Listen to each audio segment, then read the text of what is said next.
rasakan kasih-Mu. Ku bersyukur atas kebaikan-Mu. Engkaulah Yesus Tuhanku.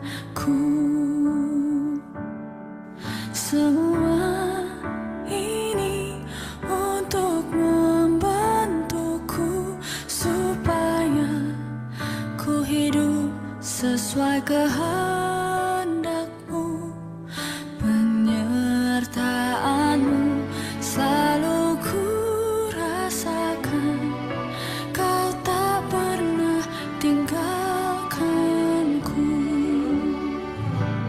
Ku mengucap syukur dan mengucap syukur selalu, Tuhan.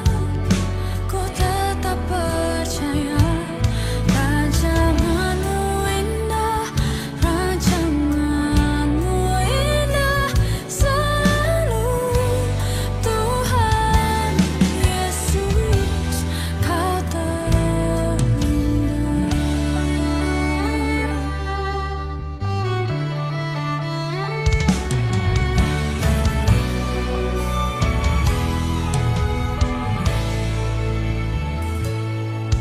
Semua ini untuk membentukku supaya ku hidup sesuai kehendak-Mu.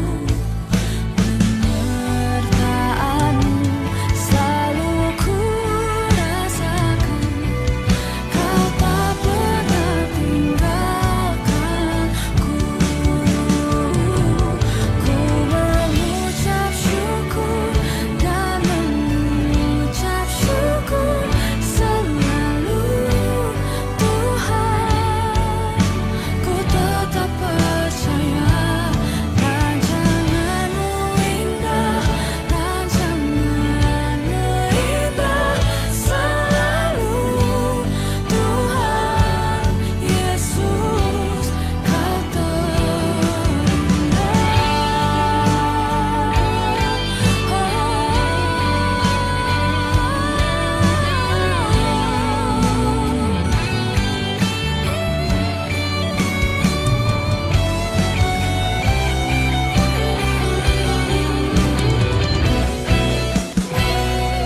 Ku mengucap syukur dan mengucap syukur selalu, Tuhan. Ku tetap percaya rancangan-Mu indah, rancangan-Mu indah selalu. Kau selalu yang terindah. Kau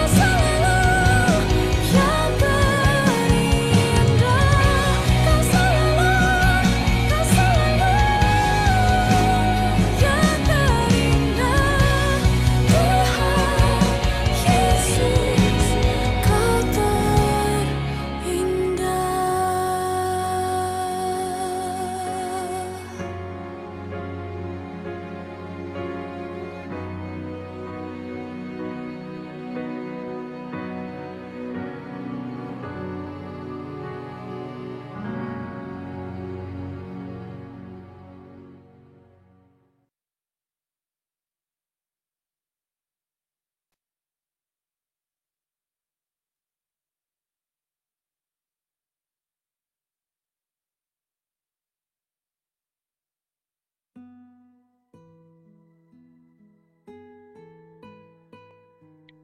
Mengucap syukurlah dalam segala hal, sebab itulah yang dikehendaki Bapa Kristus Yesus dalam kehidupan kita.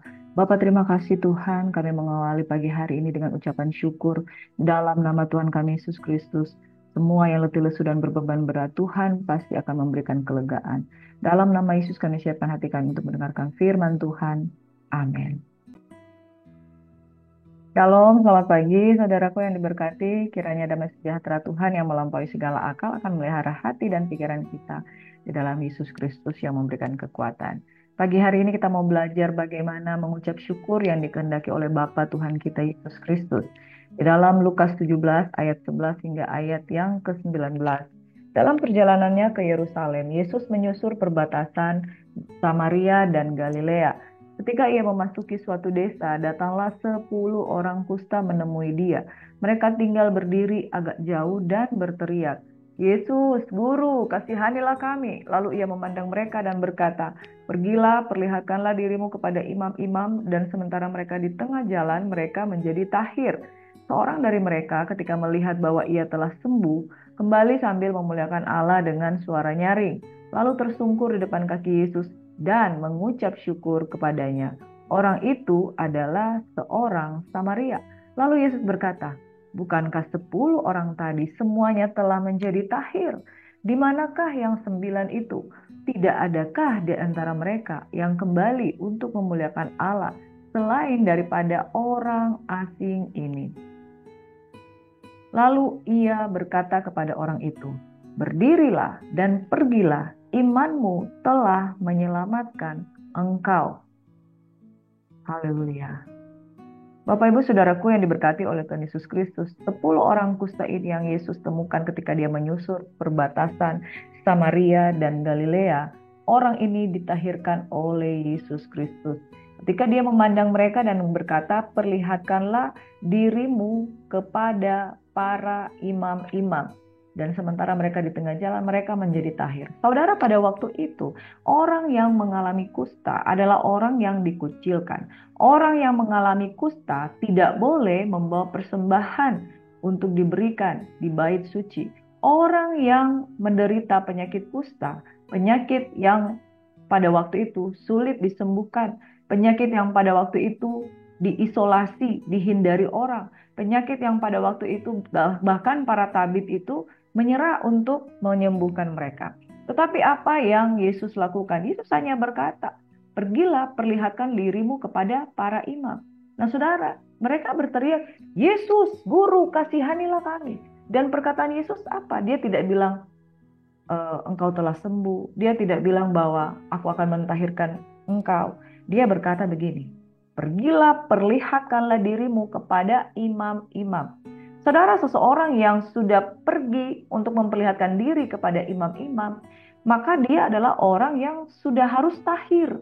Dan kemudian mereka memeriksa diri mereka di hadapan para imam, dan imam itu yang akan mengesahkan, engkau sudah sembuh, engkau sudah tahir, maka engkau bisa kembali lagi untuk mempersembahkan korban di hadapan Tuhan.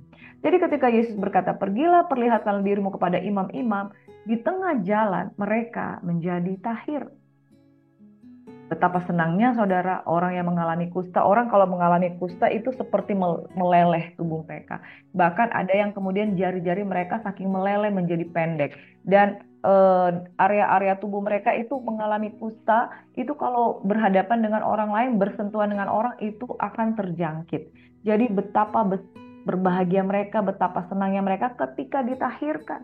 Bapak Ibu Saudaraku yang diberkati oleh Tuhan Yesus Kristus, ketika seorang dari mereka melihat bahwa ia telah sembuh, ia kembali memuliakan Allah dengan suara nyaring. Dia tersungkur di kaki Yesus dan mengucap syukur kepadanya. Nah, orang ini adalah orang Samaria. Kesembilan orang yang lain, mungkin mereka bukan orang Samaria.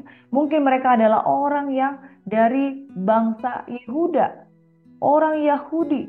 Saudara, Samaria adalah orang Israel. Orang Yahudi adalah kerajaan Yehuda. Nah saudaraku yang diberkati, Yesus berkata, bukankah 10 orang tadi semuanya telah menjadi tahir?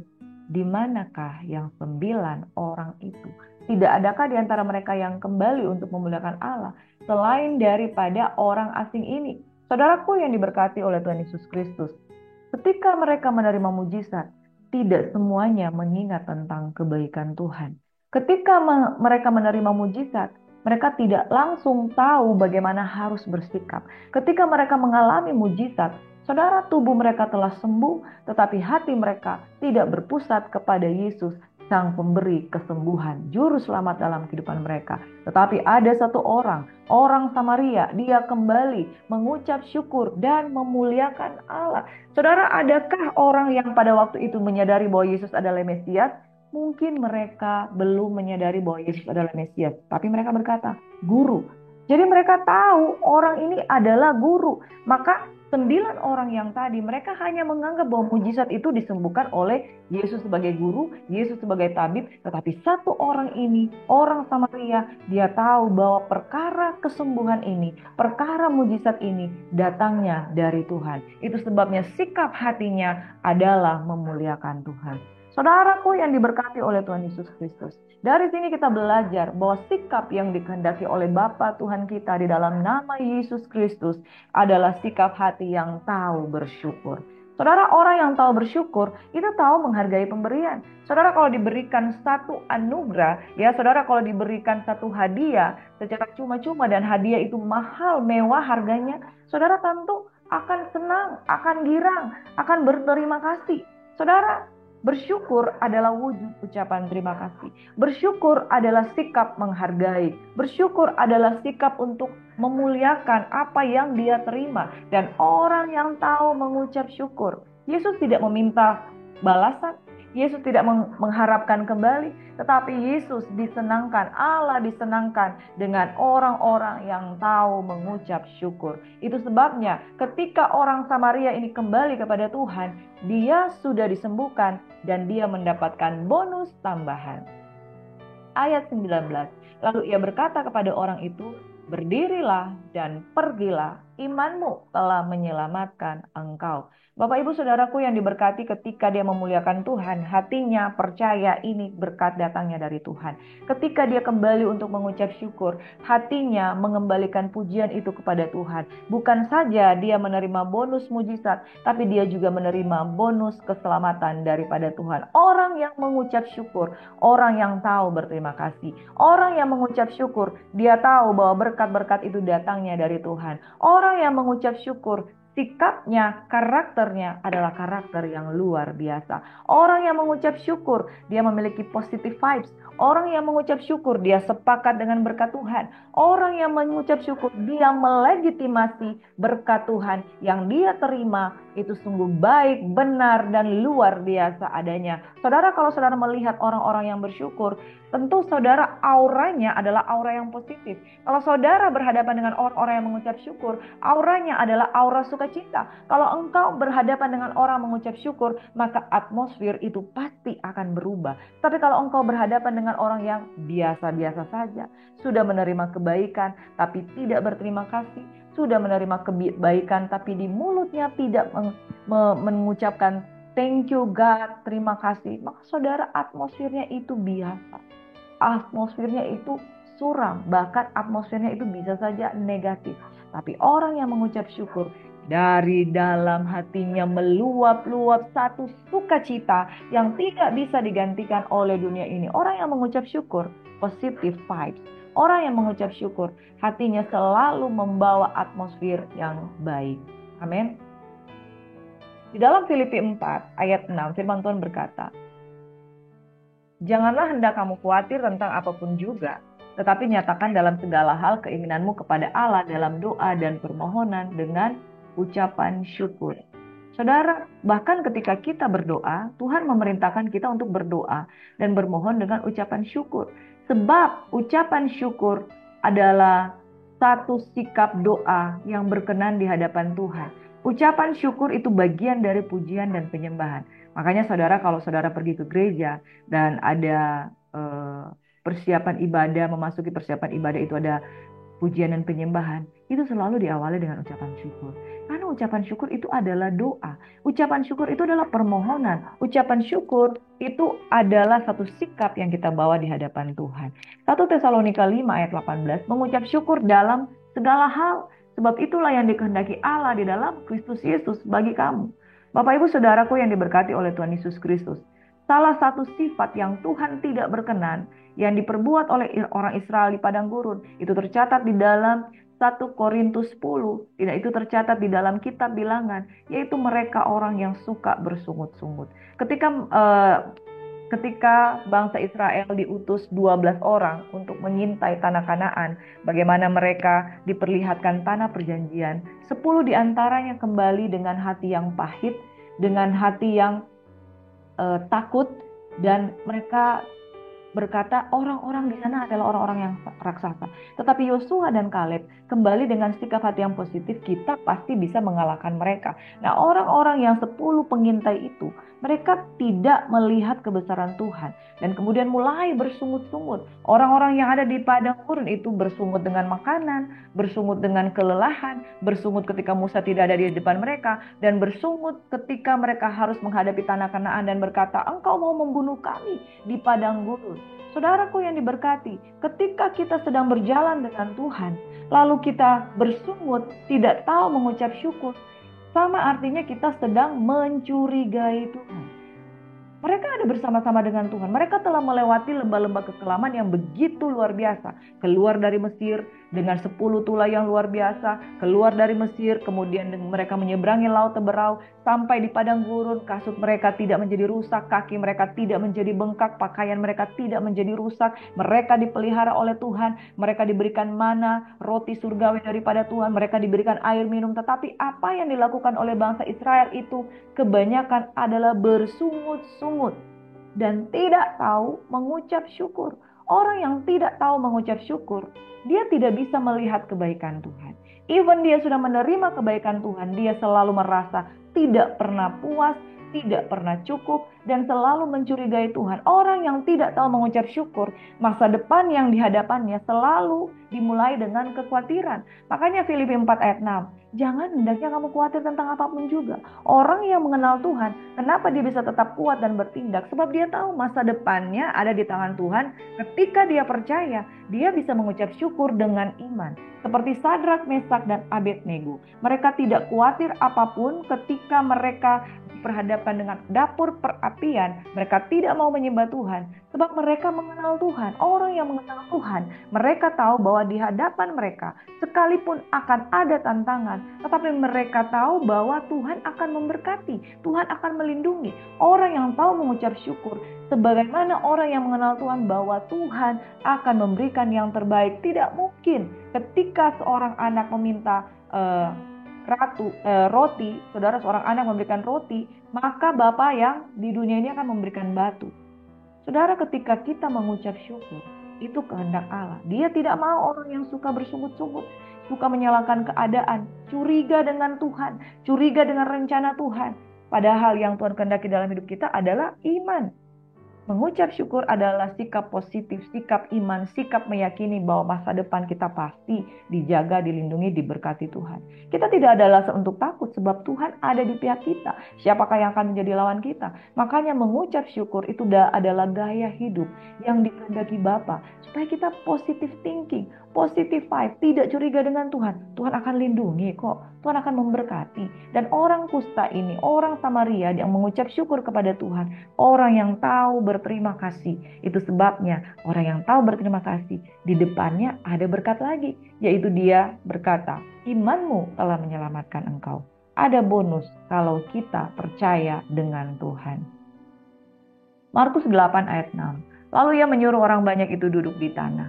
Sesudah itu ia mengambil ketujuh roti itu, mengucap syukur, memecah-mecahkannya dan memberikannya kepada murid-muridnya untuk dibagi-bagikan, dan mereka membagikan kepada orang banyak. Yesus membuat mujizat, mengubah 5 roti dan 2 ikan menjadi anggur. Lalu Yesus juga mengubah 7 buah, mengambil 7 buah roti dan ikan-ikan kecil. Ketika dia mengucap syukur, dipecah-pecahkannya. Jadi roti yang cuma 7 itu berubah menjadi begitu banyak sekali roti yang tersedia. 5 roti pun dan 2 ikan menjadi berkat yang begitu banyak ketika dia mengucap syukur, dan bahkan tersisa 12 bakul. Artinya, kalau kita mengucap syukur, ada pelipat gandaan berkat. Amin. Saya simpulkan bahwa mengucap syukur itu adalah doa terbaik dengan Tuhan. Karena kita khawatir, kita memang khawatir, kita nggak tahu kan hari. Tak ku tahu kan hari esok, namun langkahku tetap, bukan surya ku harapkan. Amin, saudaraku, ketika kita khawatir, berdoa dengan ucapan syukur. Ucapan syukur adalah legitimasi terhadap kebaikan Tuhan, dan kebaikan itu akan datang. Yang kedua, mengucap syukur adalah sikap positif yang dikehendaki Tuhan senantiasa. Saudara, Tuhan tidak katakan mengucap syukurlah di dalam keadaan suka, tetapi mengucap syukur dalam keadaan segala keadaan, suka maupun duka. Makanya kalau di Manado ini saudara, orang kalau mengucap syukur dalam segala hal mengucap syukur makan-makan. Itu sebabnya bahkan ketika pandemi, orang Manado itu masih berpesta-pesta, masih makan-makan ya. Saudaraku yang diberkati, Tuhan tidak menghendaki pesta pora. Tetapi Tuhan menghendaki kita senantiasa mengucap syukur. Di suka bersyukur, di duka mengucap syukur. Penghiburan, mengucap syukur, 3 malam, 7 hari, 40 hari, 1 tahun. Orang Manado itu suka sekali mengucap syukur. Dan dilimpahi dengan berkat-berkat Tuhan. Amin. Yang ketiga, mengucap syukur mendatangkan kelimpahan berkat-berkat Tuhan. Orang yang mengucap syukur, dia akan mendapatkan double porsi. Ya, ketika Yesus mengucap syukur, dia telah memberi bukti, dia mengangkat roti itu di tangannya, mengucap syukur dan membagi-bagikannya, maka saudara tersisa 12 bakul. Saudaraku yang diberkati, sudahkah engkau tahu mengucap syukur? Orang yang mengucap syukur, dia memiliki doa yang terbaik dengan Tuhan. Sikap ini adalah sikap yang sangat dikehendaki oleh Bapa. Mengucap syukur dalam segala hal, dan mengucap syukur mendapatkan kelimpahan. Mengucap syukur membawa berkat-berkat Tuhan. Sudahkah Anda bersyukur dengan keadaanmu saat ini? Dalam keadaan sulit, dalam keadaan sukar, dalam keadaan sakit, dalam keadaan senang, dalam keadaan bahagia, dalam keadaan sukacita, tetaplah mengucap syukur. Mari kita satu dalam doa. Terima kasih Bapa, Tuhan yang penuh dengan kemurahan di dalam kehidupan kami. Engkau yang sudah memberkati dan menyembuhkan orang yang sakit kusta. Dan yang kau minta daripada mereka adalah orang yang tahu mengucap syukur. Sebab mengucap syukur itu adalah sikap doa yang berkenan, sikap pujian penyembahan yang berkenan. Dan mengucap syukur itu adalah kehendak Bapa. Mengucap syukur membawa pelipat gandaan. Mengucap syukur membawa berkat di dalam kehidupan kita. Tuhan berkenan kepada sebagian orang yang di padang gurun, yaitu Yosua dan Kaleb, yang senantiasa mengucap syukur dan melihat dan mengenal Bapa, bahwa Tuhan sanggup di dalam kehidupan mereka. Orang yang mengucap syukur pasti tidak bersungut. Orang yang mengucap syukur pasti punya pengharapan. Orang yang mengucap syukur meyakini dan punya iman bahwa Tuhan itu baik. Itu sebabnya hari ini mari angkat kedua tangan dan katakan, ku mengucap syukur dan mengucap syukur. Tuhan senantiasa memberkati kita. Mari kita angkat tangan terima berkat Tuhan. Tuhan kiranya memberkati dan melindungi engkau. Tuhan menyinari engkau dengan wajahnya, memberikan engkau kasih karunia.